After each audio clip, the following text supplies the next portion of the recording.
RTC సమ్మె దాదాపు ఈరోజు మూడో రోజు చేరుకుంది. మనతో ఈ విషయం మాట్లాడడానికి బీజేపీ నాయకులు ఉన్నారు. సార్ మీ పేరు?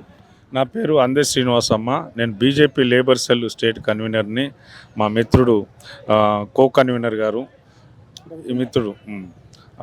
అయితే ఈ యొక్క బలిదానాలు వద్దు. ఈ యొక్క ఆర్టీసీ కార్మికుల యొక్క సమస్యలను వెంటనే పరిష్కరించాలని చెప్పేసి ఈ యొక్క కాంగ్రెస్ ప్రభుత్వాన్ని డిమాండ్ చేస్తున్నాము. ఈ యొక్క ఆర్టీసీ కార్మికుల పొట్టగొడుతున్నారు.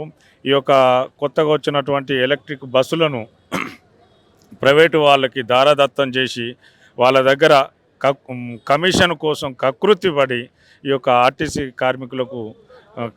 కార్మికులను ఇబ్బంది పాలు చేస్తున్నారు.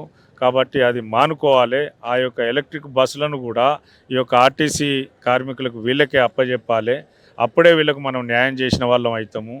కాంగ్రెస్ మేనిఫెస్టోలో ఎలక్షన్ కంటే ముందు పెట్టినటువంటి యొక్క డిమాండ్లు వాళ్ళ ఏవైతే నెరవేరుస్తా అని వాళ్ళు మేనిఫెస్టోలో రాసిచ్చిరో వాటి అన్నిటిని కూడా ఈ యొక్క కాంగ్రెస్ ప్రభుత్వం నెరవేర్చాలి. ఏది కూడా కార్మికులకు ఇబ్బంది కలగకుండా చూడాల్సిన బాధ్యత రేవంత్ రెడ్డి గారి ప్రభుత్వం పైన ఉన్నది. ఇప్పుడు ఆ శంకర్ గౌడ్ గారు చనిపోయారు. మళ్ళీ ఈరోజు ఒక కార్మికుడు ఆత్మహత్య ప్రయత్నం చేసుకున్నాడు. ఈ యొక్క కార్మికుల యొక్క సమ్మె చాలా ఉధృతం కాబోతుంది. కాబట్టి ఈ ఉధృతం కాకముందే మేల్కొని ఈ యొక్క కార్మికుల యొక్క సమస్యలను వెంటనే పరిష్కరించాలని చెప్పేసి బీజేపీ లేబర్ సెల్ తరఫున డిమాండ్ చేస్తున్నాము. మనతో మాట్లాడడానికి రవికుమార్ గారు బీజేపీ నాయకులు ఉన్నారు. ఎట్లా చూస్తారు? దాదాపు తెలంగాణ అంటే ఉద్యమాల గడ్డ. ఈ బలిదానాలు ఎందుకు జరుగుతూ ఉన్నాయి?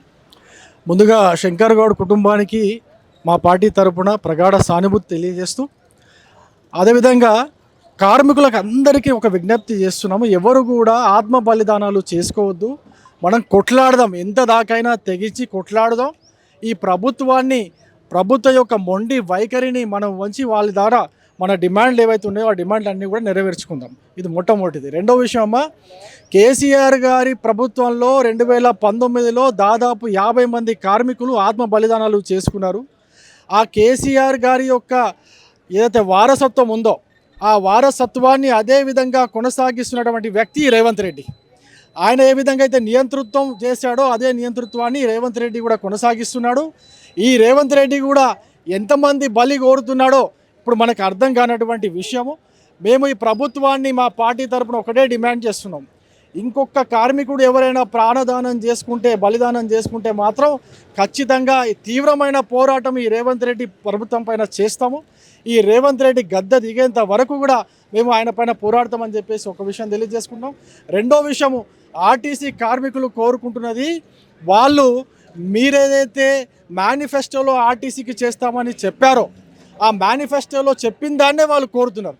వాళ్ళు చెప్పిన దాన్నే వాళ్ళు డిమాండ్ చేస్తారు. అంతకు మించి వాళ్ళు ఏమీ కోరుకోవట్లేదు. మీరేదైతే హామీ ఇచ్చిరో ఆ హామీని నెరవేర్చండి అంతే. ఇంకో విషయం కూడా చేస్తున్నారు. వీళ్ళకు ఈ హామీలు నెరవేర్చడం కంటే కూడా కమిషన్ల పైన వీళ్ళకి ఎక్కువ దృష్టి ఉన్నది.